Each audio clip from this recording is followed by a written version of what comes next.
Right now, as you're watching this, something absolutely unprecedented is unfolding on the world stage. And I genuinely believe most Americans have no idea just how serious this is. Late Thursday night, while most of the country was sleeping, the Trump administration made a move that stunned 6 out of 7 G7 nations, sent shockwaves through NATO, and handed Vladimir Putin what might be one of his biggest financial windfalls since the war in Ukraine began over 4 years ago. And then, standing on a frozen military base above the Arctic Circle in Norway, Canadian Prime Minister Mark Carney fired back with a response so direct, so blunt, so defiant that it left Washington scrambling. This is not speculation. This is not opinion. This is verified, confirmed breaking news reported by the Associated Press, Reuters, Bloomberg, CBC, Euronews, Al Jazeera, Time Magazine, and the Washington Post. And if you care about where your tax dollars go, if you care about American credibility on the world stage, if you care about whether Russia profits from a war that has killed hundreds of thousands of people, then you need to hear every single word of what I'm about to tell you. So please, before we go any further, smash that subscribe button and hit the bell notification, because stories like this are exactly why this channel exists. And I promise you, by the end of this video, you will understand something that the mainstream media is barely scratching the surface of. Let me set the stage for you. Right now, the world is in the middle of multiple overlapping crises. The United States and Israel launched military operations against Iran on February 28th, 2026. That conflict has escalated rapidly, and one of its most devastating side effects has been the near total disruption of oil shipments through the Strait of Hormuz, one of the most critical energy choke points on the entire planet. Roughly 20% of the world's oil passes through that narrow waterway, and when it gets blocked, prices don't just go up a little, they explode. Brent crude has surged past $100 a barrel. Gas prices at the pump here in America have been climbing week after week, and the economic pressure has been enormous. So late Thursday night, March 13th, 2026, Treasury Secretary Scott Bessent posted on X, formerly Twitter, that the United States was issuing a 30-day waiver on sanctions against Russian oil that was already loaded onto tankers at sea. Let me say that again so it sinks in.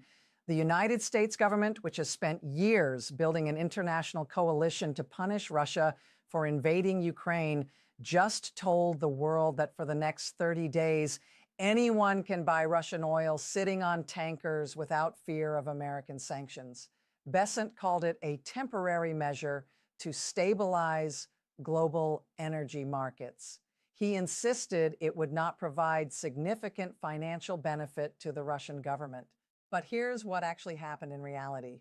There are an estimated 128 million barrels of Russian oil floating on tankers around the world right now, much of it on what intelligence agencies call the shadow fleet, a network of aging, poorly maintained vessels with obscure ownership, fake insurance, and radar jamming equipment, all designed to evade Western sanctions. These ships are run by shadowy networks with ties to both Russia and, critically, Iran.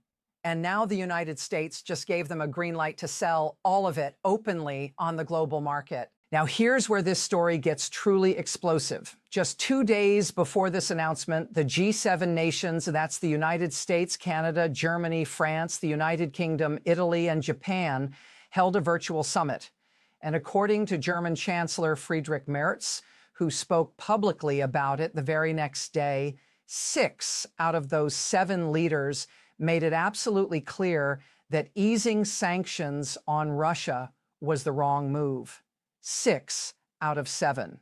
The only country that disagreed, the only country that went ahead and did it anyway, was the United States. Think about that for a moment. America built this sanctions regime.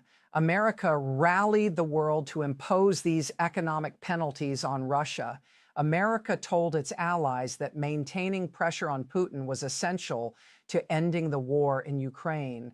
And then, in the middle of the night, without consulting those allies, without getting their agreement, the Trump administration unilaterally pulled the rug out. Chancellor Merz did not mince words. Speaking at a press conference at the Bardufoss military base in northern Norway, Merz said he was, and I quote this carefully to be accurate, a little bit surprised when he woke up Friday morning to discover what Washington had done overnight. He went on to say that 6 of 7 G7 members clearly opposed easing sanctions and that Russia should not benefit from the situation. He called the decision wrong, and his voice was not the only one. This is where Mark Carney enters the picture. And folks, this is the part of the story that has Washington absolutely buzzing. Carney, the Canadian Prime Minister and former head of both the Bank of England and the Bank of Canada, was in Norway for a reason. He, along with Chancellor Merz and Norwegian Prime Minister Jonas Gahr Støre, had traveled to the Arctic to witness NATO's massive cold response military exercise. This is not a small event. Over 32,000 troops from 14 countries were conducting war games in the frozen wilderness of northern Norway, practicing how NATO would respond to a Russian attack on Allied territory. Canadian Special Forces were operating deep behind mock enemy lines. German mountain infantry were demonstrating Leopard tanks, snowmobiles, armored vehicles, and drones. It was one of the largest displays of Allied military readiness in years, and all 3 leaders had arrived on an armored personnel carrier to watch it firsthand. And then the news broke about the sanctions waiver, standing together at a joint press conference on that frozen military base with NATO exercises literally happening in the background. All 3 leaders publicly broke with Washington. But it was Carney who delivered the sharpest response. He stated flatly that Canada's position is to maintain sanctions on Russia, including on the shadow fleet that is moving this oil. He then drew a direct line between Russia and the broader conflict, pointing out the tight cooperation between Russia and Iran, saying it has come at great cost to the people of Ukraine and represents a great threat to peace and security in Europe. And then came the line that made headlines around the world. When asked if G7 countries or NATO would lobby President Trump to reverse the decision, Carney looked straight at the cameras and said that they all have direct lines to the president, and they will use them. Let me tell you why that matters so much. This was not some carefully worded diplomatic hedge.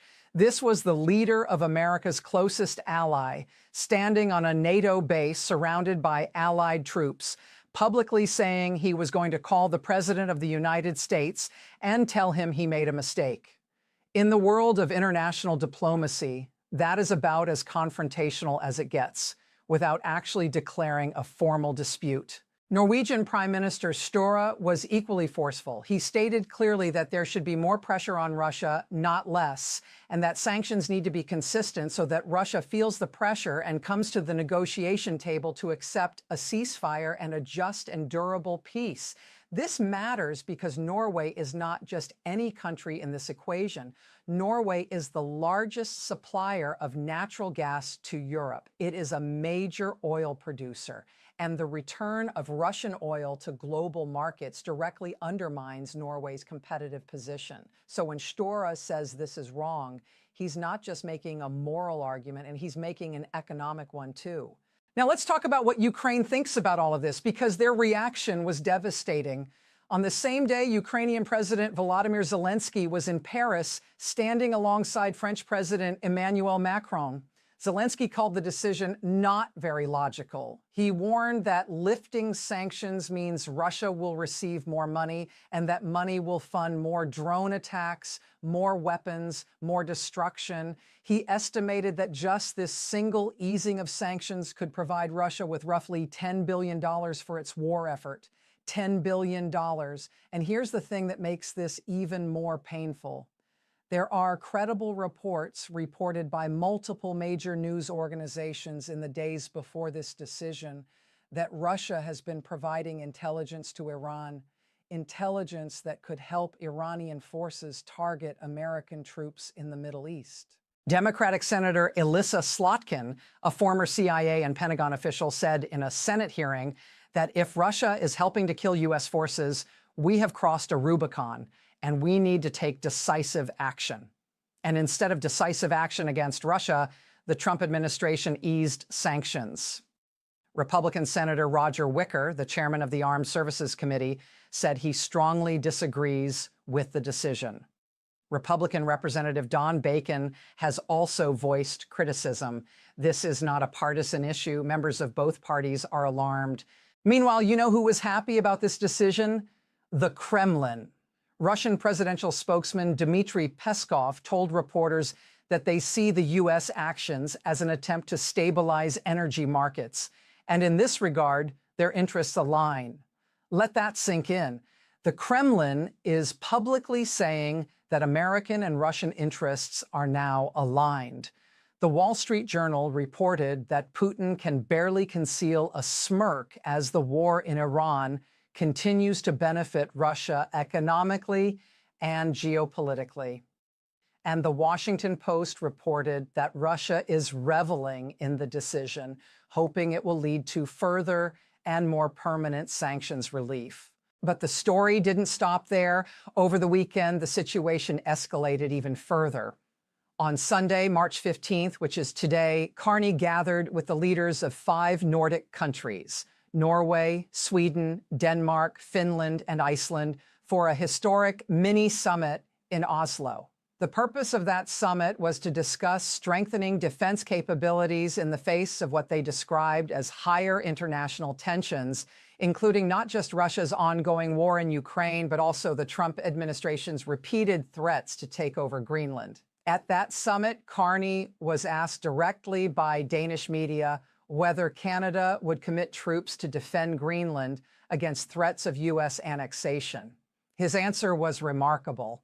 He said that Canada stands behind the principles of sovereignty and territorial integrity, that it is for the people of Greenland and Denmark to decide their futures, and that Canada will back that with measures as necessary. Norwegian Prime Minister Støre added that the 6 Nordic nations plus Canada are not weak countries, that they are strong countries in terms of their values and their determination.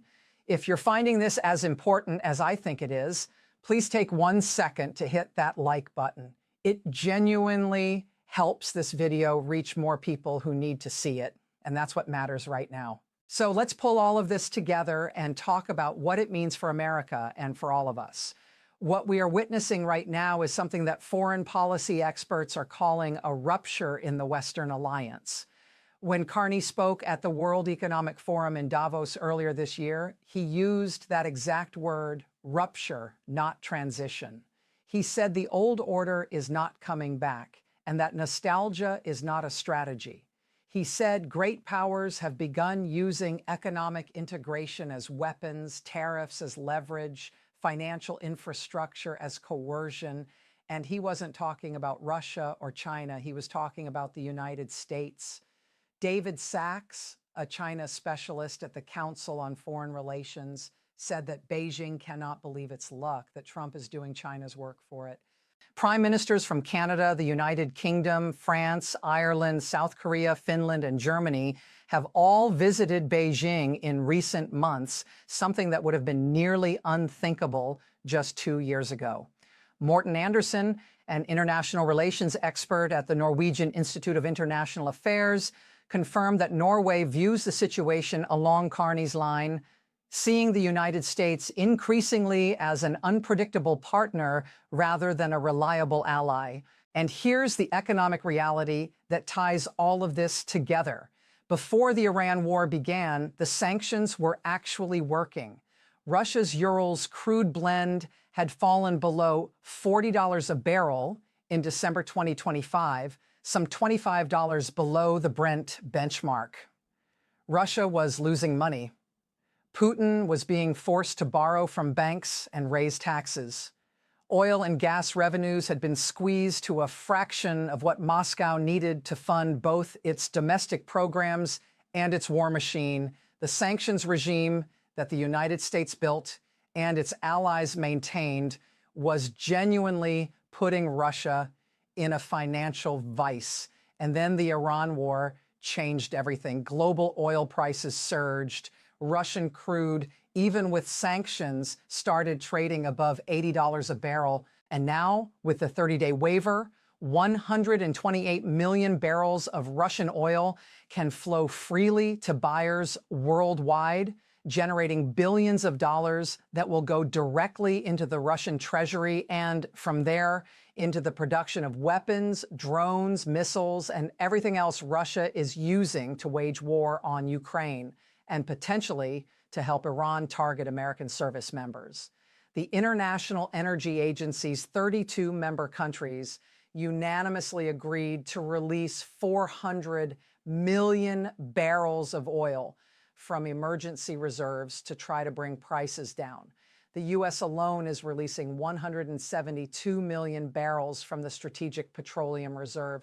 But analysts say it's not enough to offset the disruption, and lifting Russian sanctions is unlikely to meaningfully lower prices at the pump for American consumers either.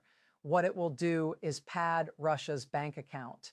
Let me give you the bigger picture here, the part that keeps foreign policy analysts up at night. For 80 years, since the end of World War II, the United States has been the cornerstone of a global alliance system. NATO, the G7, the United Nations, the Bretton Woods financial institutions, all of these were built on the idea that America would lead and that its allies could trust it. That trust is what allowed the United States to project power far beyond its borders without having to use military force every single time. Allies followed America's lead on sanctions, on trade, on security, because they believed that America's word was good and that the system benefited everyone. What we are watching right now is that trust being tested in ways it has never been tested before. When 6 out of 7 G7 nations say don't ease sanctions on Russia, and the 7th does it anyway, that's not just a policy disagreement. That's a signal to every ally around the world that Washington will act unilaterally regardless of what anyone else thinks. When the leader of Canada says he's going to pick up the phone and tell the president he's wrong, and when 5 Nordic nations gather for a summit specifically because they're worried about American unpredictability, that's a fundamental realignment of global relationships. And for those of us here at home, the implications are deeply personal. Higher oil prices mean higher gas prices, higher food prices, higher costs for everything that gets shipped across this country. The weakening of alliances means less burden sharing on defense, which means either higher military spending or reduced security.